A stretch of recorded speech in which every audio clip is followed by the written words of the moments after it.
Kembali di Apa Kabar Indonesia Pagi, kita akan lanjutkan dialog terkait dengan skandal yang terjadi di institusi kepolisian, mantan Kapolres Ngada AKBP Fajar. Nah ini Pak, tadi kata Pak Ito, asesmen tersebut sulit dilakukan karena keterbatasan anggaran. Tanggapannya gimana? Ya, saya rasa kita tidak harus menyederhanakan itu terkait dengan anggaran ya. Kalau melihat selama ini anggaran kepolisian itu sangat besar sekali. Tahun ini aja sudah 125 triliun, meskipun kemudian ada efisiensi dipotong lagi, tapi itu sudah masih sangat-sangat besar sekali gitu loh. Artinya lebih pada sistem meritokrasi yang tidak berjalan dengan baik gitu loh.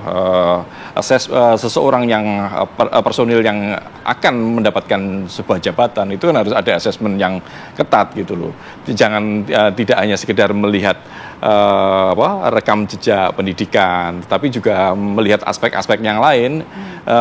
Tentu itu harus menggunakan karena ini adalah penegak hukum, tentu harus menggunakan informasi intelijen terkait dengan perilaku, kemudian integritas, moralitas yang ini tidak pernah terdeteksi gitu loh. Kalau kita melihat berkaca pada 2 tahun yang lalu misalnya, ini kan juga terkait dengan meritokrasi. Seorang Irjen Teddy Minasa kemudian diangkat menjadi Kapolda Jawa Timur, 4 hari kemudian ternyata terkena kasus narkoba. Artinya kan memang asesmen ini tidak berjalan, terus kemudian meritokrasi itu tidak berjalan dengan baik. Hanya sekedar prosedur formal seperti itu, dan ini yang menjadi problem di kepolisian. Semuanya nyaris hanya sekedar prosedural, formalitas seperti itu, tidak menyentuh substansi masalah gitu loh.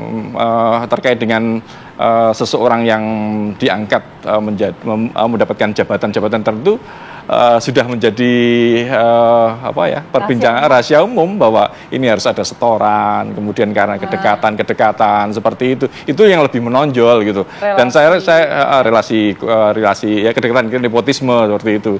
Dan apa yang ada di masyarakat ini tentu tidak serta-merta itu berdasarkan opini saja, tetapi masyarakat juga melihat realitas yang ada. Mereka memiliki keluarga, yang polisi memiliki saudara, tetangga atau kawan-kawan yang semuanya saling menginformasikan, termasuk terkait dengan yang kemarin viral Ben Sukatani gitu loh. Masuk polisi harus bayar seperti itu. Jadi sejak awal rekrutmen ini memang harus ada seleksi yang ketat, termasuk dengan rekam jejak atau perilaku seksual misalnya seperti itu. Karena ya terkait dengan penyimpangan perilaku seksual ini beberapa minggu kemarin kan juga ada pemberhentian PTDH bagi personil mantan Wadir Krimsus Sumatera Utara yang memiliki perilaku menyimpang kan seperti itu. Artinya memang harus ada deteksi dini ya terkait dengan perilaku menyimpang di personil kepolisian ini seperti itu. Karena nanti ujungnya bakal ada korban. Oke, Pak Ito, tanggapannya Pak Ito dari pernyataan Mas Bambang? Ya, yang pertama mungkin saya setuju ya. Kalau memang masih ada penyimpangan-penyimpangan terutama dalam pembinaan personil yang mungkin tidak sesuai dengan meritokrasi maupun asesmen ya, yang itu akan menjadi perhatian. Dan memang kalau keterbatasan anggaran, menurut saya, pengalaman saya di kepolisian, itu sebagian besar digunakan untuk anggaran belanja pegawai ya, atau gaji dan lain sebagainya. Apalagi sekarang ada untuk efisiensi. Kalau di negara maju, Mbak, selama ini tuh ada namanya latihan penyegaran yang kalau tidak salah saya alami di Inggris itu setiap 2 tahun sekali. Nah ini yang memang kalau kita mau melakukan satu latihan penyegaran, kembali kepada masalah anggaran. Dari data yang saya peroleh ya dari Mabes Polri, bahwa asesmen yang dilakukan untuk para Kapolsek, hasilnya itu 67% masih perlu penguatan kompetensi ya teknis kepolisian. 30% kategorinya cukup dan hanya 3% yang kategorinya baik. Sehingga ini satu parameter bahwa memang untuk di Polri saat ini perlu menjadi prioritas untuk pembinaan personil.